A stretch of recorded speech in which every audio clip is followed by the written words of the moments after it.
Hello everyone, আসসালামু আলাইকুম। সবার কি অবস্থা? সবাই কেমন আছেন? আশা করি সবাই ভালো আছেন। আমি ভালো আছি আপনাদের দোয়ায়। গাইস, তো আমি এখন বর্তমানে আছি হলো যে আপনার দোলাইপাড়। তো এখানে আসছি হলো গ্যাস নেওয়ার জন্য। গ্যাস আমরা এখান থেকে সচরাচর নিয়ে হলো আর একটু সামনে গেলে, হাতের ডান দিকে একটু সামনে গেলে এখানে একটা ভালো ফিলিং স্টেশন আছে, নাম হলো সিফাত ফিলিং স্টেশন। এখান থেকে গ্যাস নিলে আমরা ওই পদ্মার ওই পারে যে কোনো প্রান্তে থেকে আমরা ঘুরে আসতে পারি এক প্রেসারে। কিন্তু এখানে প্রেসার হলো আপনার 200 আর ওইখানে হলো 240-50 এরকম উঠে যায়। তার তো কিছু করার নাই। এখন গ্যাস নিয়ে আস্তে আস্তে টান দিলাম তার সাথে উদ্দেশ্যে। তো এখানে আসার পরে দেখি যে রাস্তাঘাট আজকে খুবই ফাঁকা। তো আমি আসছি এখন বর্তমানে হলো কুচ্চামারা ব্রিজ। আশা করি যারা এদিকে থাকেন, ঢাকা সিটিতে থাকেন, তারা চিনবেন, নাকি আবার এগুলো চিনবেন না। তো দেখতে দেখতে চলে আসলাম প্রায় অনেক শ্রীনগরের কাছাকাছি চলে আসলাম। তো আসার পরে এখানে প্রায় আমার গাড়ি, তো আমি আবার গাড়ি বেশি জোরে টানি না, আমি আস্তে ধীরে চালাই, রিল্যাক্সে চালাই, গতিতে মজা মরণে সোজা। তো এখানে যে বাসটা, এটা কতক্ষণ আমার লোক তাফালিং করলে এখন ঠান্ডা হয়ে গেছে। তো গাইস, চলে আসলাম আমি পদ্মা সেতু টুল প্লাজার এখানে। তো টুল প্লাজার এখানে আসার পরে দিই টুল দেওয়ার সময় আপা বলতেছে যে ভিডিও করা নিষেধ, তো তার কারণে ক্যামেরাটা অফ করে দিলাম।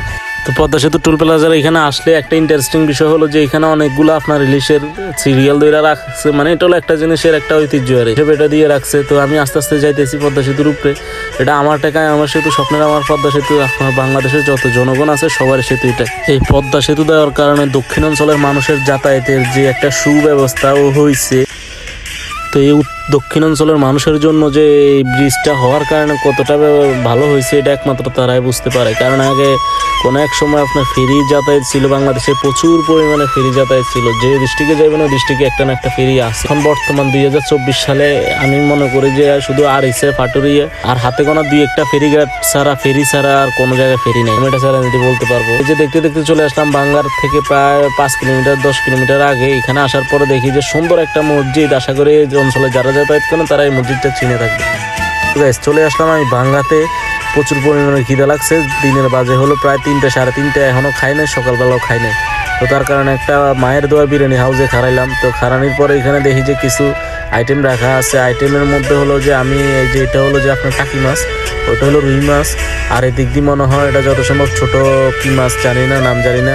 আর এই দিক দিয়ে হলো যে আপনার এটা গরু, আর এইদিকে হলো যে আপনার সরপুরি টাইপের কিছু একটা। হ্যাঁ, সরপুরি সরপুরি। তো দেখতে দেখতে খাওয়া দাওয়া করে নিলাম, কারণ আমরা ড্রাইভার যারা আছি তাদের খাওয়ার কোনো ঠিক থাকে না গাইস। সব ক্ষেত্রে না, শুধু হলো যে অ্যাম্বুলেন্স ডিপার্টমেন্টে শুধু একটা সমস্যা, আপনার খাওয়ার কোনো টাইম টেবিল থাকে না, ঘুমের কোনো টাইম টেবিল থাকে না। তো গাইস, দেখতে দেখতে চলে আসলাম প্রায় আপনার এই তালমার এখানে। আসার পর রাস্তার যে কন্ডিশন, মনে হয় যে এখানে কোনো গাড়ি চলে না, চলে সব ডাইনোসর আর বড় বড় হাত। তারপরে যে আপনার গন্ডার এইগুলোই চলে আমার মনে হয়। রাস্তার কোনো গাড়ি চলে না, রাস্তার যে কন্ডিশন করে রাখছে এই জায়গায়। তারপরে ফরিদপুরের থেকে আপনার এখান থেকে ফরিদপুর বাইপাস পর্যন্ত একই অবস্থা। তো আমি দেখতে দেখতে চলে আসলাম ফরিদপুর মুক্তিযুদ্ধ কমপ্লেক্সের সামনে। এখানে আসার পরে আমার একটু হিসু করার জন্য দাঁড়াইছি।